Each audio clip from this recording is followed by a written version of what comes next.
There's a quote from one of my English teachers at Lower Merion named Mr. Fisk. He had a great quote that said, "Rest at the end, not in the middle." And that's something I always live by. You know, I'm not going to rest. I'm going to keep on pushing now. There are a lot of answers that I don't have, even questions that I don't have. But I'm just going to keep going. I'm just going to keep going, and I'll figure these things out as we go, right? And you just continue to build that way. So I try to live by that all the time. At what age did that goal become crystal clear?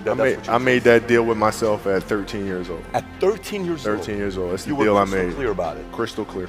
And where did inspiration come from? The love of the game.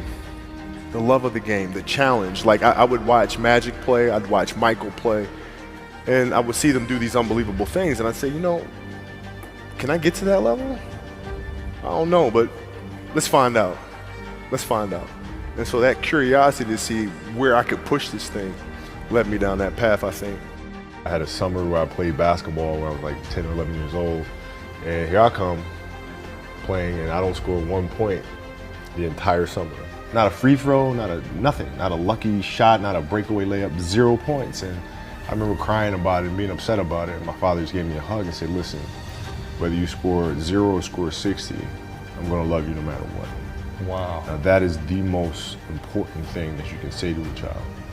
Because from there, I was like, okay, that gives me all the confidence in the world to fail. I have the security there. But to hell with that, I'm scoring 60. And from there, I just went to work. And I stayed with it. I kept practicing, kept practicing, kept practicing. I think that's when the idea of understanding a long-term view became important. Because I wasn't going to catch these kids in a week. I wasn't going to catch them in a year, right? So that's when I sat down and said, okay, this is going to take some thought, right? What do I want to work on first? All right, shooting. All right, let's knock this out. Let's focus on this. Half a year, 6 months, do nothing but shoot. Right, after that, all right, creating your own shot, and you focus. So I started creating a menu of things. When I came back the next summer, I was a little bit better. I scored. Yeah, you know, it wasn't much, right, but I scored. And this is 12, 13. 12, 13. And then 14 came around, back half of 13, 14 years old, and then I was just killing everyone. And it happened in 2 years. And I wasn't expecting it to happen in 2 years, but it did, because what I had to do was work on the basics and the fundamentals. Well, they relied on their athleticism and their natural ability. And because I stick to the fundamentals, it just caught up to them. And then my body, you know, my knees stopped hurting, I grew into my frame, and then it was game over. Wow. Were you always competitive from the day you were born? You were super competitive? Competitive with things that I participate in. So I'll put it to you this way. So like, you know, basketball for me was the most important thing. So everything I saw, whether it was TV shows, whether it was books I read, people I talked to, everything was done to try to learn how to become a better basketball player. Everything. And so when you have that point of view, then literally the world becomes your library to help you to become better at your craft. So at 13 years old, I had a I had a kill list. And so, you know, they used to do these rankings. It was Street and Smith basketball rankings. And I was nowhere to be found because I was like 6'4", scrawny, like 160 pounds soaking wet. So I was like 57 on the list. And so I would look at 56, 55, all the way up to number 1, who these players are, what club teams they played for. So when we go on an AAU travel circuit, I got to hunt them down.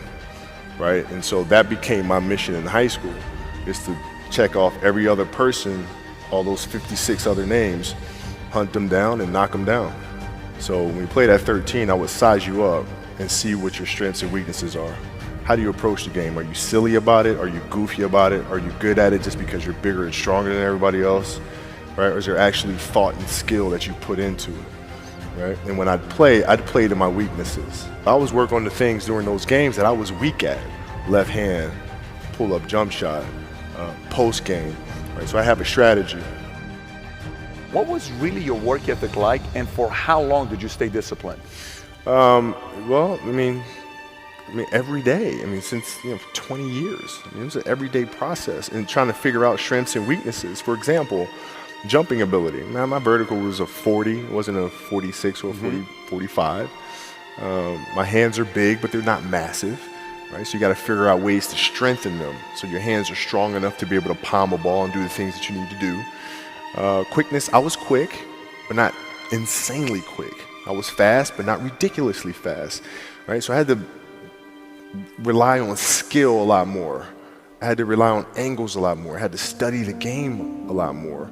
And but I enjoyed it though. So like from the time I can remember when I started watching the game, I studied the game, and it just never changed. What does losing feel like to you?